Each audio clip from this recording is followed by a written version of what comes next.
Agradezco a la doctora Lori-Ann Jiménez Faibi su presencia en el programa. Gracias por estar con nosotros, doctora. No, al contrario, muchas gracias por la invitación, Guillermo. Un placer, como siempre, estar en tu programa. Muchas gracias. Hemos dado amplia información acerca de la nueva variante Omicron del COVID. ¿Cuál es la información más reciente que tenemos sobre esta nueva variante, doctora? Sí, bueno, es importante que la gente esté bien informada, ¿no? Hay mucha información escandalosa y hay otra información que minimiza el problema. Creo que hay que quedarnos en algún punto intermedio, con base en las evidencias que tenemos y ser pacientes, de tener evidencias adicionales que nos permitan formular juicios certeros. Ahorita lo que sabemos es esto: la variante Omicron se identificó por primera vez en Sudáfrica y en Botswana. En Botswana y también, perdón, en Hong Kong. En Hong Kong fueron 2 casos, uno de un viajero que venía de Sudáfrica y que en el centro de confinamiento, antes de entrar a Hong Kong, contagió a otra persona que estaba en una habitación, el del otro lado del pasillo. Eso hace un punto interesante de su vía de transmisión, ¿sí? Pero bueno, ahora, al día de ayer ya son 12 países que tienen esta variante reportada y esto ya incluye los 5 continentes. Al día de ayer estamos hablando de los Países Bajos, de Australia, de Canadá, Dinamarca, Alemania, Reino Unido, Israel, Italia, Bélgica y los 3 que mencioné antes. Entonces, la variante preocupa y la razón por la que nos tiene a todos en este estado de alerta es porque se tienen las evidencias con base en los análisis genéticos que se han hecho de sus mutaciones. Lo que se sabe es que es una variable más transmisible que incluso Delta, que hasta ahorita Delta había sido la más transmisible de todas. Pasa algo que resultó ser muy preocupante y por eso la Organización Mundial de la Salud hace unos días no requirió más que una sola reunión que le presentaran la información para designar esta variante como variante de preocupación. Ahora ya son 5 variantes de preocupación: alfa, beta, gamma, delta y ahora Omicron. A saber, de todas las demás han desaparecido ya. ¿Por qué? Porque Delta es tan contagiosa que ha ido tomando el lugar de las otras. En el sentido de estas variantes, siempre es como la supervivencia del más apto. Aquella variante que pueda transmitirse de mejor manera es la que va a terminar predominando en todas partes. Ha sido este el caso de Delta. Hasta ahora, en Sudáfrica estaba, como en todos lados, el virus original que se propagó en ese país al inicio de la pandemia. Después surgió la variante beta y beta tomó su lugar porque era más contagiosa. A beta le llevó más o menos 6, 8 meses en volverse suficientemente prevalente para tomar el lugar de la variante original. Después llegó delta y delta tomó el lugar de beta, pero esto le llevó más o menos unos 4 o 5 meses. La preocupación más grave es que esta variante Omicron en el norte de Sudáfrica, en la provincia donde se encuentra Johannesburgo, ahí le llevó 2 semanas, un poco menos de 2 semanas, desplazar a Delta. Esto es una característica de muy, muy alta preocupación.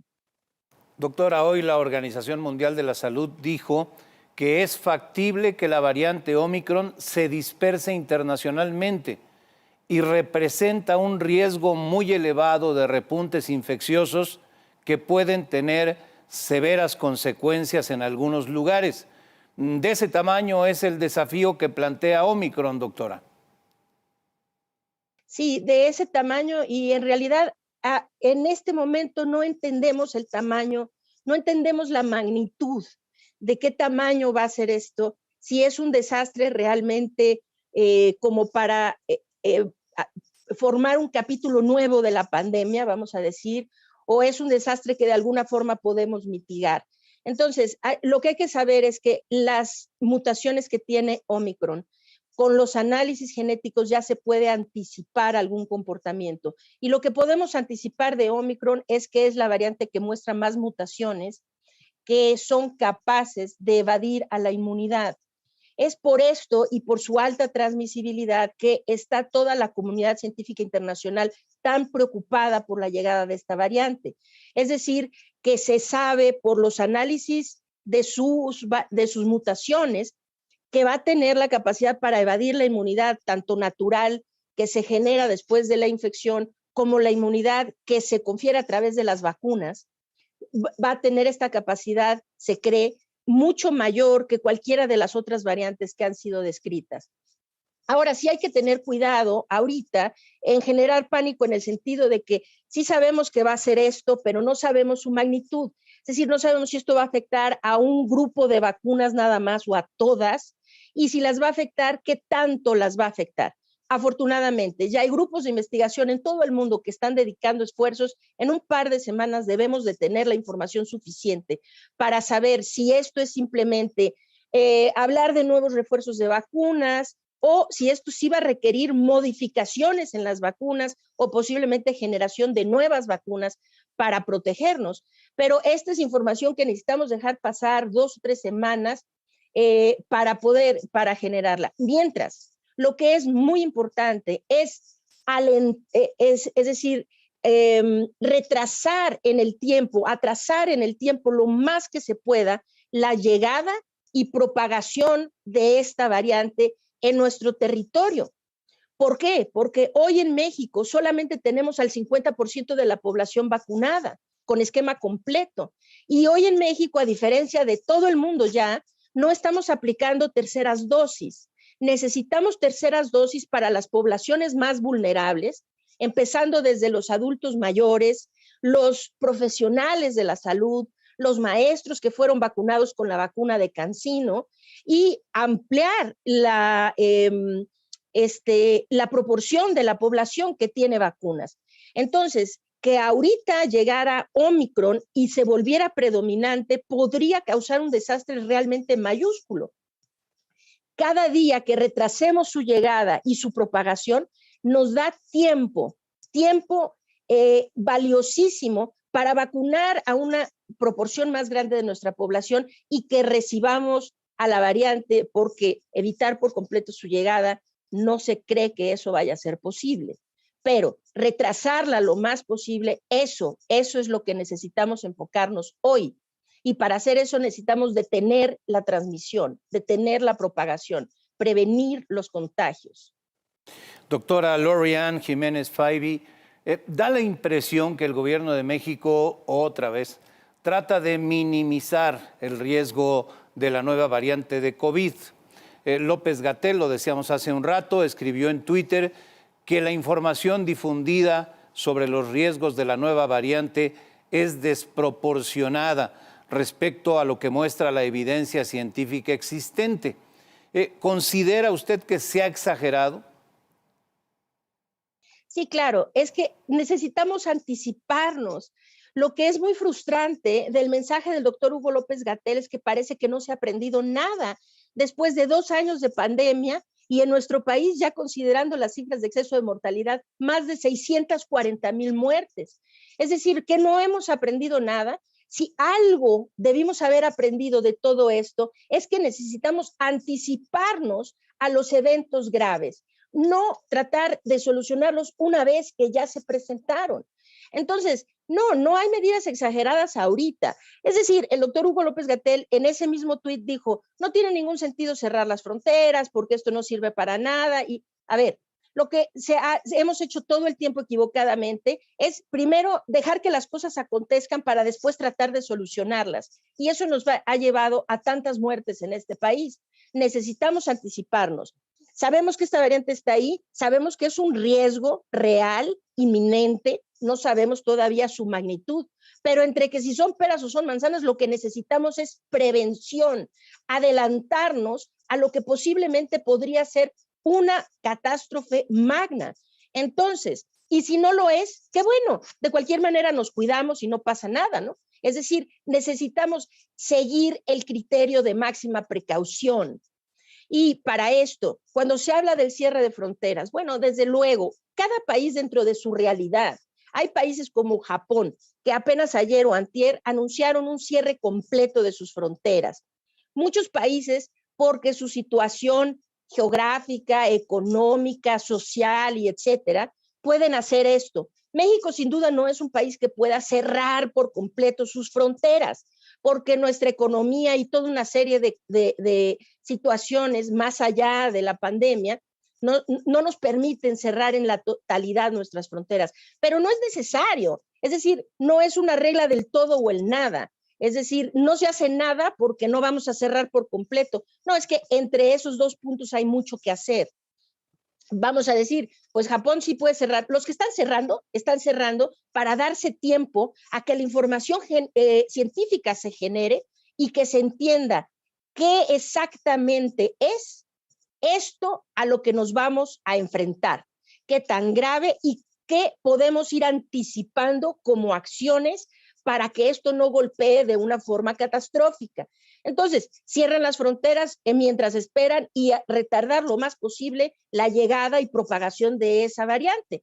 Ahora, aquí en México tal vez no, nuestra realidad no nos permite cerrar por completo las fronteras, pero no hay ninguna excusa para no hacer como el resto del mundo, de pedir a los viajeros que entran a nuestro país pruebas COVID-19 negativas, certificados de vacunación, y aquellos que vengan de lugares en donde ya se está propagando esta variante de forma predominante, pues que tengan algún programa de hacer una cuarentena antes de que ingresen al país, ¿no?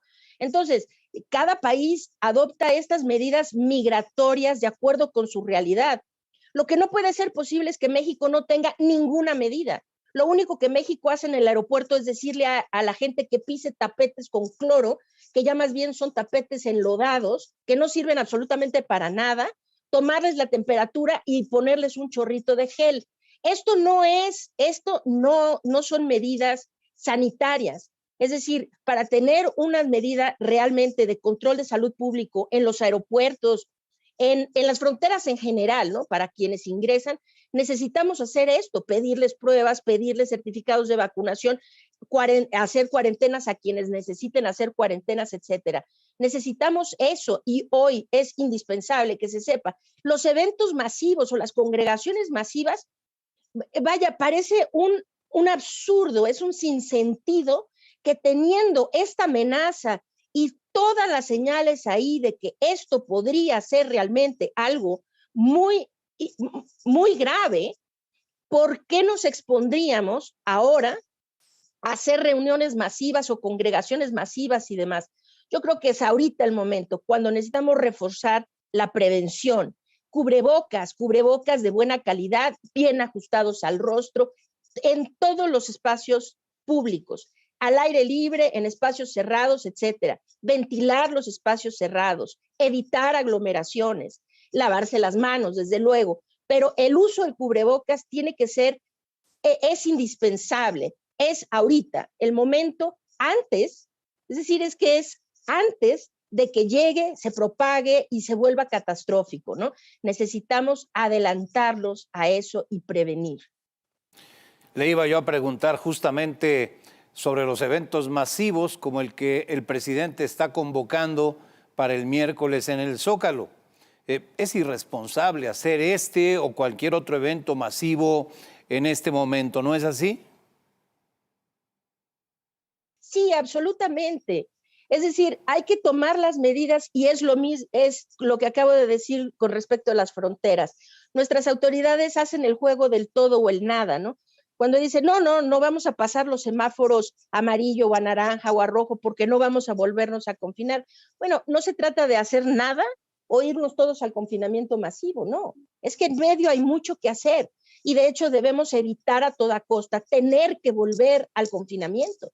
Hay que evitarlo a toda costa. Necesitamos tener las escuelas abiertas, los negocios abiertos, es decir, todas las actividades humanas funcionando. Pero para poder hacer esto sin poner en riesgo la vida de la gente, necesitamos hacer esto con responsabilidad, sabiendo que las medidas preventivas no se aplican solo cuando el semáforo esté en naranja y rojo. Las medidas preventivas son permanentes hasta que no se termine la pandemia.